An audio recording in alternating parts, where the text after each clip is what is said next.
Recording in progress. Hi, dear learners. We are going to study about essay writing skills today. I have brought this mic so that you can get a good sound and volume experience. Let's see how it goes with your ears. I hope not to be so loud. Okay, let's start. And this topic is not only meant for learners, students, but also for teachers. How I'm going to explain that teacher has to teach the skills to student to write the essays or speeches on the topics which are given on the spot, the topic which are not prepared earlier, the topics which are not groomed up in the classes earlier, and on the spot topic is being given to the student or learner to write on, to speak on, so student should be able to. So teacher is the person who has to work on for the student brain, so that student brain or mind can think how to write essay on the spot. Also, if I talk about learners some lines which should be applicable in the topic or on the topic, irrespective of the site you are taking on. Site, for example, you have been given with a topic called My Favorite Friend. So, friend will be different for everybody. Friend's name will be different, and qualities of that friend, best friend, will be different for all of you, right? But if we talk about friendship, if we talk about the connection we feel in a friendship, those feelings are common, mostly common in all the human beings, right? So we can pick those feelings and verbalize or say write in the form of lines so that those are applicable for everybody.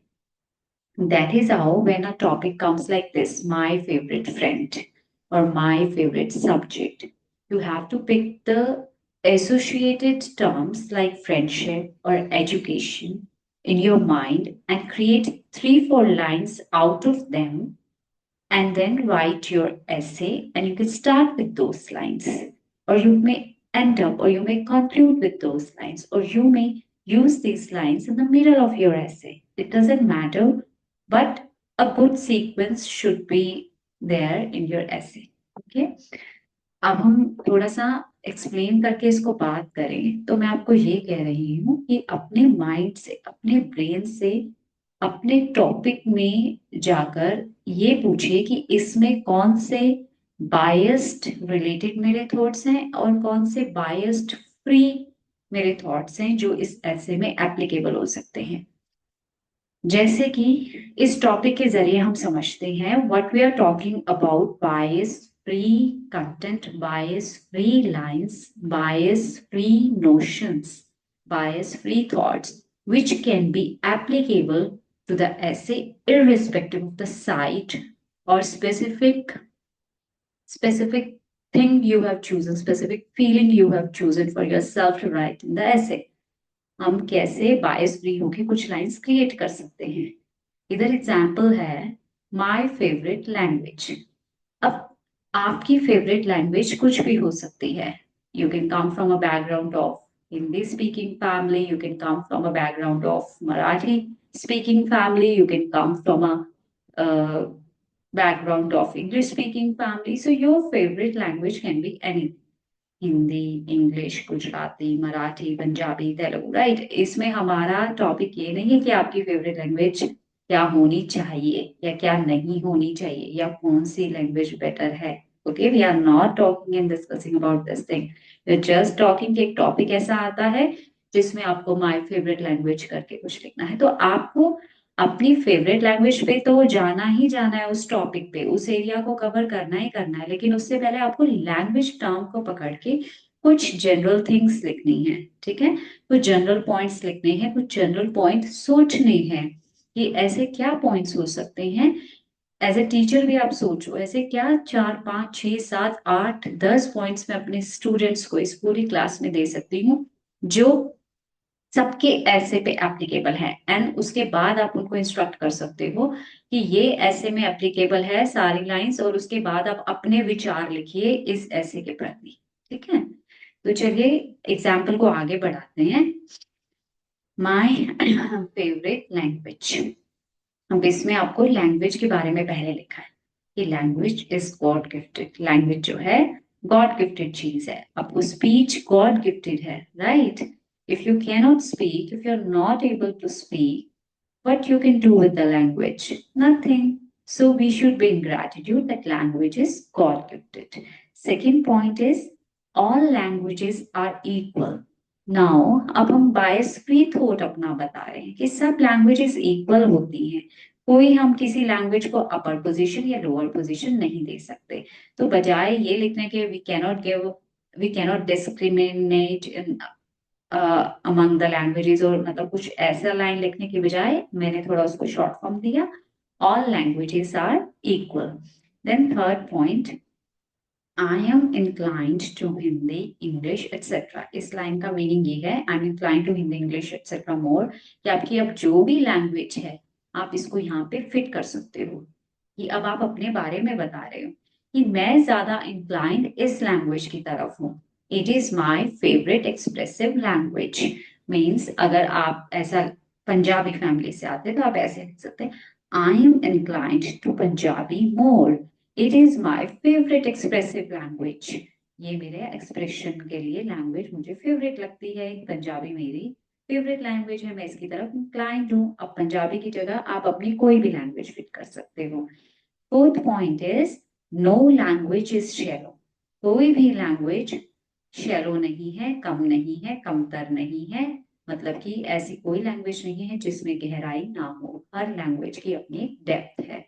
ठीक है, तो no language is shallow, ये this is again an all applicable line, right? आप कोई भी language choose करो या आपकी किसी भी माय फेवरेट लैंग्वेज ऐसे में फिट हो सकती है। Coming to fifth point, so it is written here sixth point after fourth, but let's talk about fifth point. Every language has a range of words which provides extension to verbal expression. अब हम क्या बता रहे हैं कि हर language के पास अपना words का रेंज है, okay? जो कि हमें वर्बल एक्सप्रेशन देने में मदद करता है। हर लैंग्वेज के पास वर्ड्स हैं। अब आप जब लैंग्वेज की बात करते हो, हिंदी की करो या इंग्लिश की करो या पंजाबी की करो, तो आपके लिए बूंदा बांदी के लिए अलग शब्द है, बारिश होने के लिए अलग शब्द है, और बहुत ज्यादा बारिश, मूसलाधार बारिश होने के लिए अलग शब्द है, right? Means you can say like it's raining, it's drizzling, it's raining like cats and dogs, right? मींह पै रहा है, बारिश हो रही है, लाइक दिस, मूसलाधार बारिश हो रही है, बूंदाबांदी कम बारिश हो रही है। ठीक है, तो that is how every language has a range of words which provides extension to verbal expression. Now coming to sixth point, which is written here as 7, language provides a way to communicate what you feel or what you think. अब again आप कोई भी language का इस्तेमाल करो तो वो एक कम्युनिकेशन, एक मीडियम चैनल है, कम्युनिकेशन चैनल है, एक मीडियम है, राइट? कि आप जो सोच रहे हो या आप जो फील कर रहे हो, तो आप उसको शब्दों में ढाल सकते हो, आप किसी को बता सकते हो। तो लैंग्वेज वो माध्यम है, वो मीडियम है, वो चैनल है। It provides a way to communicate what you feel और व्हाट यू थिंक। अब ये कुछ पॉइंट्स हैं जो एप्लीकेबल हैं आपके लैंग्वेज टॉपिक के ऊपर, तो आप अपना ऐसे आराम से बना सकते हैं, आगे थोड़ा और सोच सकते हैं। तो इस तरीके से आप अपने, जब एग्जाम डेज नहीं चल रहे होते हैं, रूटीन डेज चल रहे होते हैं, तो डिफरेंट टॉपिक्स उठा के एज टीचर आप अपने स्टूडेंट्स को क्रिएटिव थिंकिंग करवा सकते हो, क्रिटिकल थिंकिंग करवा सकते हो कि ये हमारा टॉपिक है और इसमें आप ऐसे बायस फ्री लाइंस लिखिए, अपने दिमाग को डिस्क्रिमिनेशन से हटा के कुछ ऐसे लाइंस लिखिए जो कि एप्लीकेबल हो ऐसे में। कोई भी ऐसे आपको इस तरीके से आता है तो my favourite animal, my favourite friend, my favourite journey, my favourite place, my favourite language, ऐसे टाइप के टॉपिक्स में। Thank you so much for your patient listening.